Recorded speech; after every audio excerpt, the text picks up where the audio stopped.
மீனாட்சி, எதுக்கு நீ அழுதுகிட்டு இருக்க? அழவே கூடாதுன்னு நான் வைராகியமா இருப்பேன். இன்னைக்கு நானே கண்ணீர் விட்டு அழற மாதிரி ஆயிடுச்சு. பொண்ணா பிறந்தா நமக்காக நாம சுயமா எந்த முடிவுமே எடுக்க முடியாதுல்ல. அப்படிலாம் இல்ல மீனாட்சி, சூழ்நிலை இப்படி ஆயிடுச்சு. கண்டிப்பா இது மாறும். எனக்கு அந்த நம்பிக்கையே போச்சு. அப்படிலாம் நீ நினைக்க கூடாது. நானும் இந்த வீட்டுக்கு வந்ததும் உன்ன மாதிரி தான் பயந்தேன். அப்புறம் உங்க மாமா மனசுல நான் இருக்கேன்னு தெரிஞ்சதுக்கு அப்புறம் தான் ஒரு நம்பிக்கையே வந்துச்சு. புருஷனோட ஆதரவு இருந்தா போதும், ஒரு பொம்பளை எதை வேணாலும் சாதிக்கலாம். நான் வாழணும்னு நினைச்ச வாழ்க்கை வேற, எனக்கு கிடைச்சிருக்கிற வாழ்க்கை வேற.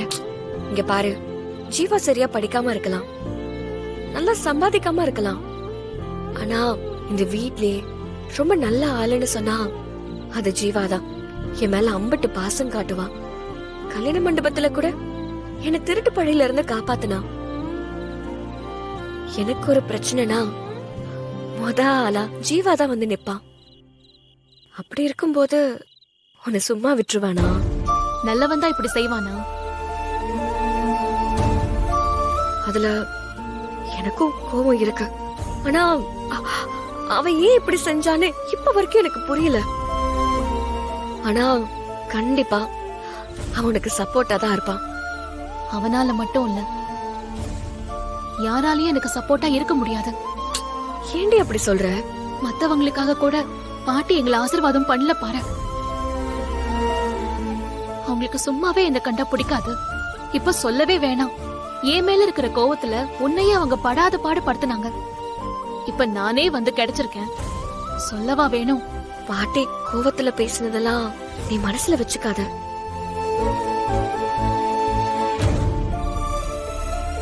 தேனு, நீ இந்த வீட்ல சந்தோஷமா தான் இருக்கியா?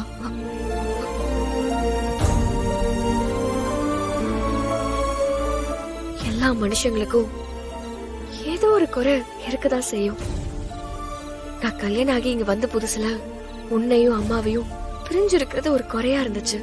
இப்போ அதுவும் இல்ல.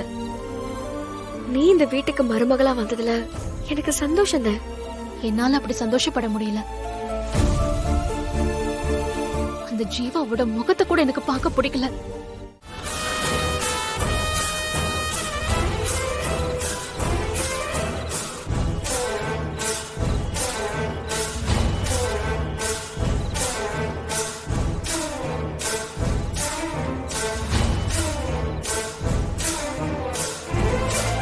என்ன மச்சான், கத்திலாம் எடுத்துட்டு வந்திருக்க?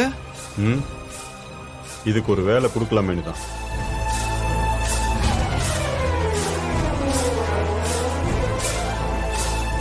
மச்சான், நீ என்னமோ அவசரப்பட்டு தப்பு பண்றியோன்னு பயமா இருக்குடா.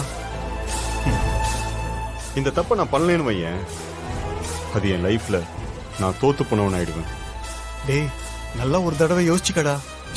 டேய், நான் பொண்ணை பார்த்து கல்யாணம் பேசி ரிசப்ஷன் நடத்தி எல்லாம் பண்ணுவேன். தாலி கட்ட போற நேரத்துல அவன் உள்ள பூந்து தாலி கட்டி கூட்டு போவான். நான் அமைதியா வேடிக்கை பார்த்துட்டு இருக்கணுமா? எந்த ஒரு நியாயம்டா இது? இதப்ப அந்த மீனாட்சி கூட நான் தான் வாழணும். டேய், அது எப்படிடா? இப்ப என்ன, அந்த ஜீவா தாலி கட்டிட்டான்னு சொல்ல வரியா? டேய், அந்த ஜீவா உயிரோட இருந்தா தானே மீனாட்சி கூட வாழ்வான். அவனை தீத்து கட்டிட்டா எல்லா பிரச்சனையும் தீந்துரும்ல. அந்த மீனாட்சி எனக்கு வேணும். அதுக்காக நான் என்ன வேணாலும் பண்ணுவேன், எத்தனை பேரை வேணாலும் கொல்லுவேன். டேய், மாட்டிக்க போறடா. டேய், மாட்டினாலும் அதுல இருந்து எப்படி தப்பிக்கணும்னு எனக்கு தெரியும்டா. அந்த மீனாட்சி எனக்கு கிடைக்கணும், அதுக்கு அந்த ஜீவா சாவணும்.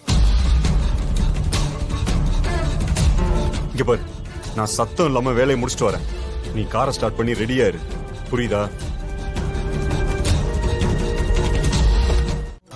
மீனாட்சி, நீ விட்டு பார்க்கலாம்.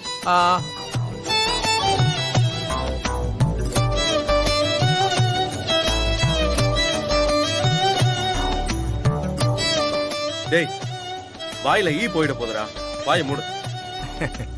It's okay. மீனாட்சிக்கு ரொம்ப பசிக்குது போல. நம்ம ஒண்ணு பண்ணலாம். காலையில பிரேக்ஃபாஸ்ட்ல ஊட்டிக்கலாம். டேய் ஜீவா, ஆ? பேசாம சாப்பிடுறா. மீனாட்சி ஊட்டி விடலன்னா என்ன? நான் மீனாட்சி ஊட்டி விடுறேன். இந்த மீனாட்சி.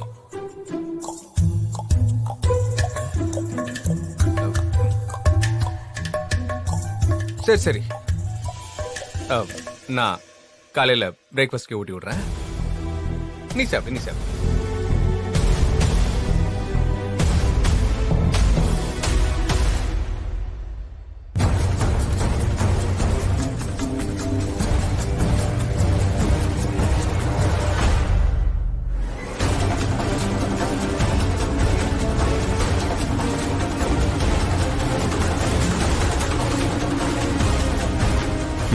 நல்லா சாப்பிட்றான். இதான் நீ சாப்பிட்ற கடைசி சாப்பாடா இருக்கும். அடுத்து உனக்கு வாய்க்கரிசி தான் போட போறாங்க.